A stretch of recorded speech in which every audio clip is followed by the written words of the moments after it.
Bonjour à tous, moi c'est Nadia Loriga, vous êtes sur ma chaîne YouTube, et du coup, je vous invite vivement à mettre des pouces, à partager, à commenter, bref, n'hésitez pas à me soutenir, ça fait toujours plaisir.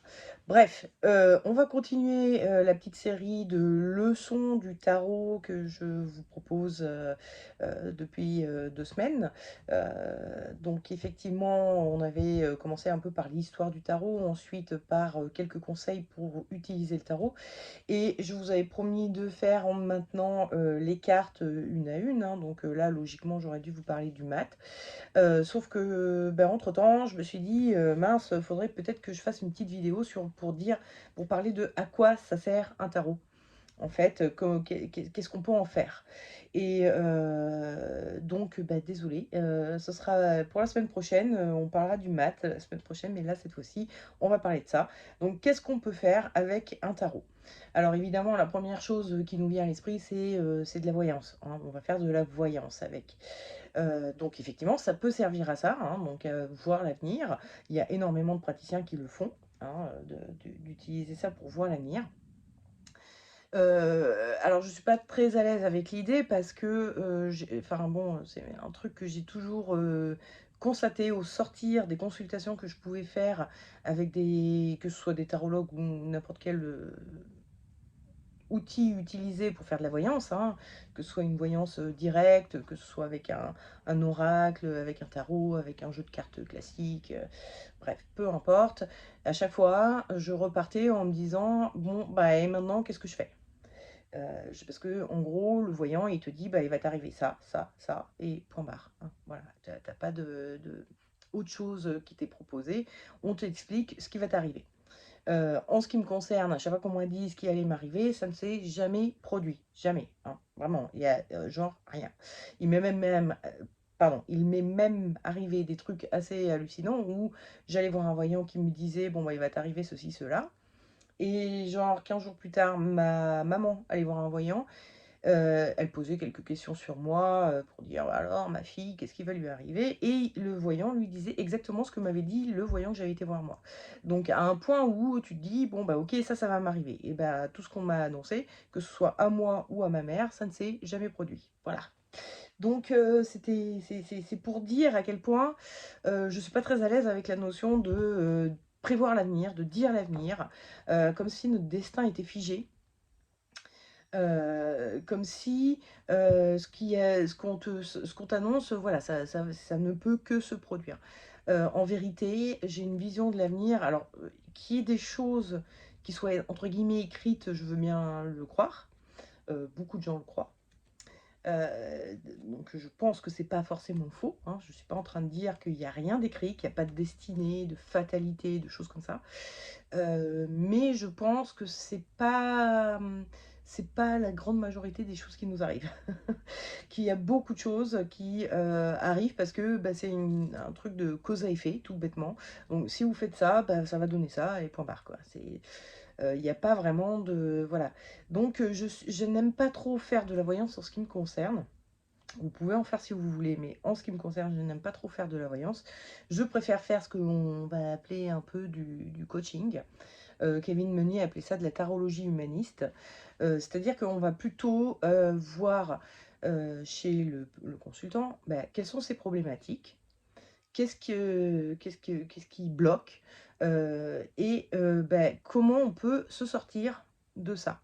Donc ça a vraiment tout l'intérêt de, faire en sorte de remettre le consultant au cœur de ce qui lui arrive et acteur de ce qui lui arrive, en lui donnant plutôt des conseils. Bon, bah, j'ai une problématique, par exemple, j'arrive pas à trouver l'amour, plutôt que de lui demander: «Bon, est-ce qu'il va trouver l'amour?» on va plutôt demander, bah, qu'est-ce qu'il pourrait mettre en place, faire pour, rencontrer plus de gens et donc ainsi éventuellement rencontrer quelqu'un, qui lui permettra enfin qui avec qui il tombera amoureux. Donc c'est vraiment une vision un peu plus, coaching, hein, c'est vraiment ça, plus humaniste, référence à la psychologie humaniste, qui va demander à ce que le consultant, au sortir de la consultation, ait des choses à faire. Et moi, c'est toujours ce que j'ai un peu ce qui m'a manqué à la sortie des consultations que je faisais avec, les praticiens que j'allais voir, c'est qu'on me disait, «Il va t'arriver ça», genre: «Tu vas rencontrer l'amour», OK, super, et moi je me disais: «Oui, mais d'accord, mais qu'est-ce qu'il faut que je fasse en attendant? Enfin, qu'est-ce que je pourrais faire? Est-ce qu'il y a pas des choses qu'il faudrait que je change? Une façon de penser, une façon d'agir, qu'il faudrait peut-être que je change?»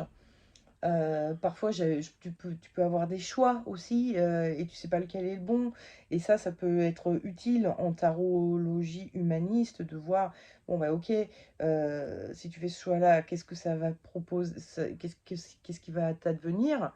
Donc on n'est pas dans de la voyance, mais dans du prévisionnel. Si je fais ce choix-là, il m'arrive ça.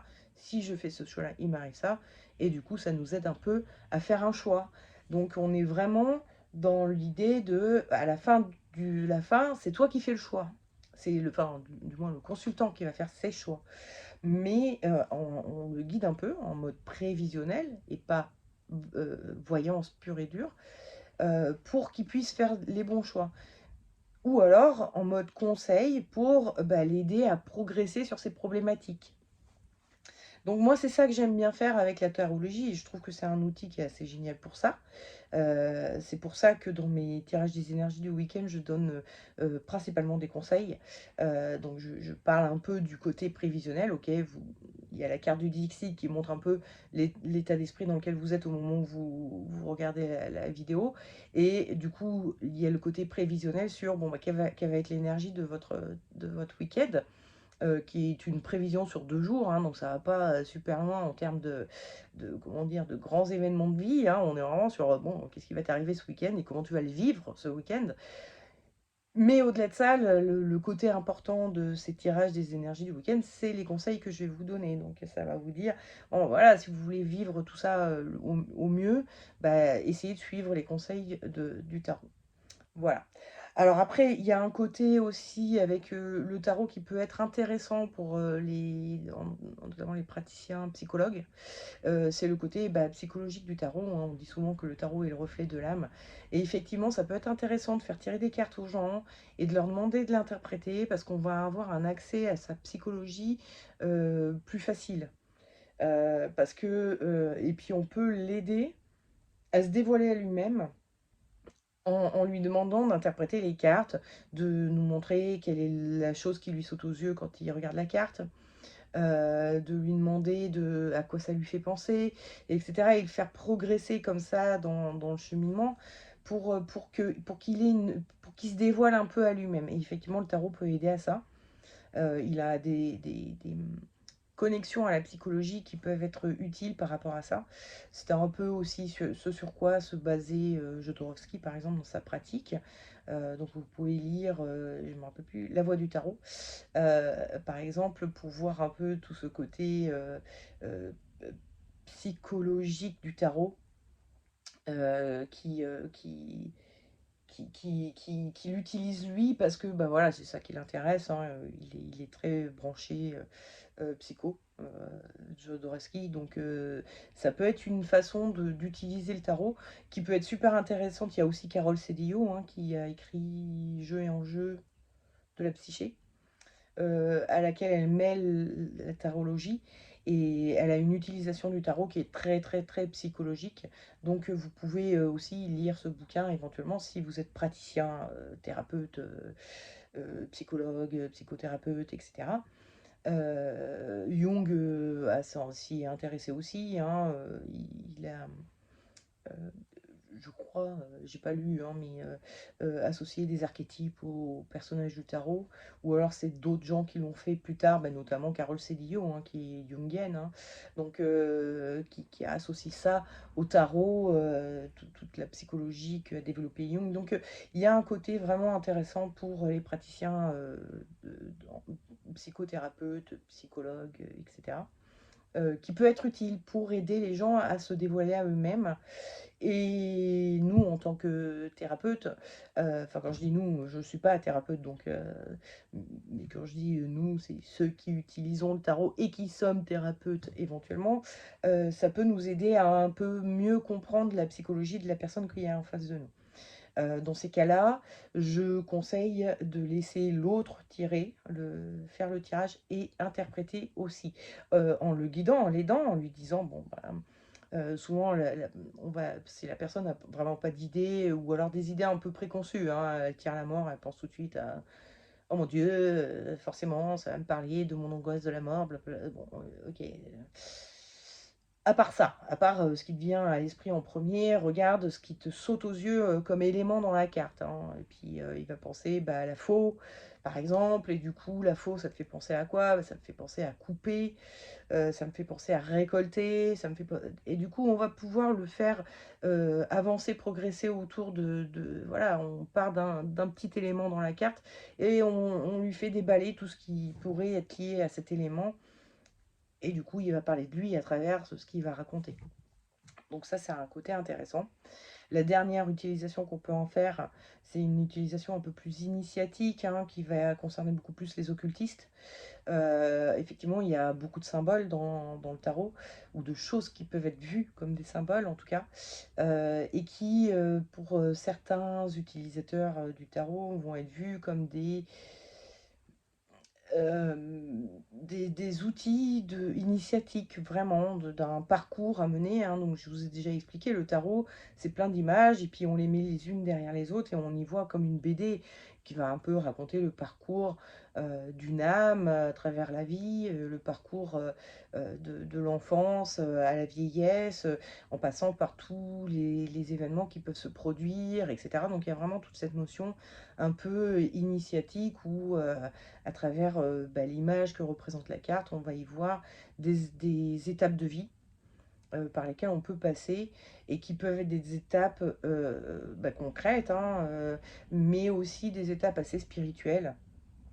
Donc je ne m'en sers pas non plus comme ça, je trouve pas ça très intéressant, sur ma pratique personnelle, c'est-à-dire en consultation.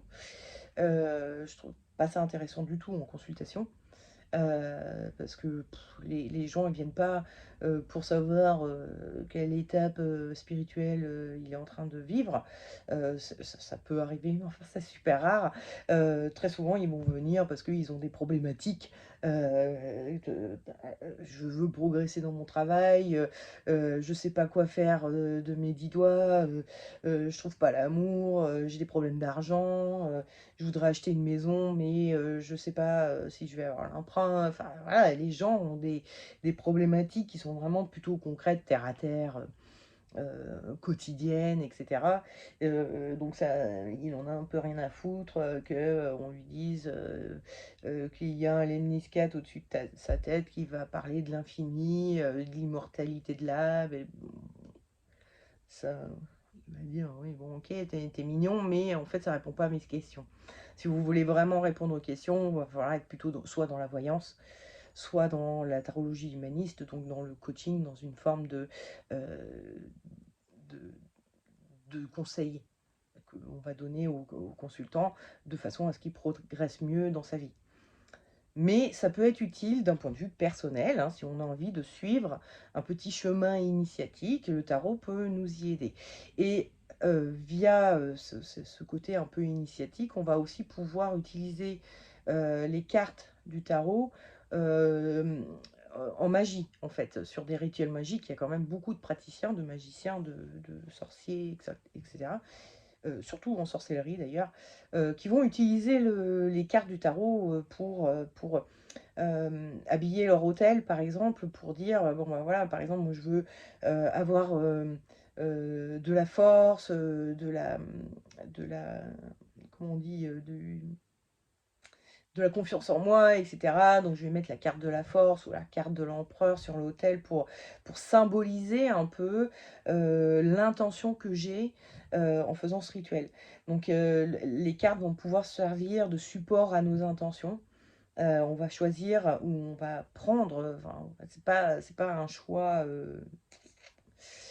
comme ça, qu'on va faire en tirant une carte, hein. C'est vraiment, on va aller regarder nos jeux et se dire: «Ah ouais, celle-là, elle va bien correspondre à l'intention que je veux mettre dans ce rituel, donc je vais la poser sur mon autel, qu'elle soit là pour, renforcer mon intention». Il y a aussi des occultistes qui vont s'en servir pour communiquer avec, avec les entités, hein, que ce soit avec les dieux, les morts, voilà, les entités avec qui ils travaillent dans leur pratique. C'est effectivement un outil qui peut servir de communication. Qui bon après, voilà, c'est une vision du tarot qui est un peu différente, mais effectivement, on peut poser la question de la même manière qu'on pose la question en tarologie, de savoir, bon, bah, quel conseil va donner le tarot. On pourrait dire, bon, qu'est-ce que, je sais pas moi, mon grand-père est en train de me dire à travers les signes qu'il m'envoie, par exemple, on peut imaginer, vous recevez des signes en ce moment, et donc, de demander: «Bon, bah, grand-père, qu'est-ce que tu veux dire à travers ces signes?» et choisir une carte, enfin, tirer une carte cette fois-ci, à l'aveugle, pour, voir, quelle carte sort et qu'est-ce que, ça pourrait vouloir, dire, comme message que vous enverrez votre grand-père. Voilà. Heu, donc tous ces choses, que je vous dis sont valables pour le tarot, mais sont valables aussi pour d'autres formes d'oracle, de voilà. Outre le côté initiatique qu'on va peut-être moins voir sur certains oracles, je sais pas, par exemple, le petit Lenormand, bon, on n'y voit pas trop le côté initiatique, hein. C'est vraiment très, des notions clés, c'est très symbolique, mais pas forcément initiatique. Mais ça peut bon, si vous avez envie de vous lancer dans un truc initiatique avec le petit Lenormand, why not, hein?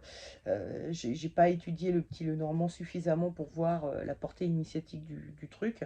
Mais, un oracle comme, l'oracle de la Triade, bon, clairement, je pense que l'auteur avait, une connexion à l'occulte, et à l'occultisme, même plutôt à l'ésotérisme, très forte, hein, donc on peut, l'utiliser pour un truc initiatique. Il y a, plein d'oracles autres que celui-ci, que le tarot, qui vont pouvoir être utilisés voilà, dans toutes ces, façons, de l'utiliser, donc soit en voyance, soit en coaching, soit en côté psychologique, soit en côté initiatique magique. Voilà. Donc bon, c'est à peu près les seules, façons enfin, les seules raisons pour lesquelles je vois, pourquoi on se servir du tarot, mais il peut peut-être y en avoir d'autres que j'ai pas encore, ou que j'ai oublié ou que j'ai, pas encore expérimenté ou ou en tout cas, appréhendé. Mais bon, voilà, c'est à peu près, je pense, les 4 principales qui peuvent être, après ça peut servir aux historiens aussi, hein. Il y a des tarologues qui ne sont en fait que des historiens. Mais là, pour le coup, ça sert pas à grand chose à part, nourrir, notre curiosité et tout ça. Bon, c'est pas une façon d'utiliser le tarot, c'est plutôt une étude qu'on va faire sur le tarot. On est en train d'étudier le tarot de façon historique. Bon, voilà. Mais c'est pas une façon de s'en servir. À quoi ça sert? C'est pas à connaître l'histoire du tarot, c'est un peu, débile comme, mais il y a des gens, il y a des tarologues pour qui, la la la seule chose qu'ils font avec le tarot, c'est d'étudier leur histoire. Voilà, voilà. Mais bon, bref, je vais m'arrêter là, hein, du coup, je vais me on va arrêter cette vidéo ici, parce que, bah, voilà, je pense avoir fait à peu près le tour et promis, la semaine prochaine, on parle du maths. On va essayer de voir un peu, bah, qu'est-ce que pourrait raconter le maths. Donc, bah, écoutez, je vous souhaite, une belle, continuation. Je sais jamais comment finir ces vidéos. Belle continuation, plein de bonheur, plein de joie, blablabla, blablabla et des bisous, à tout bientôt. Ciao.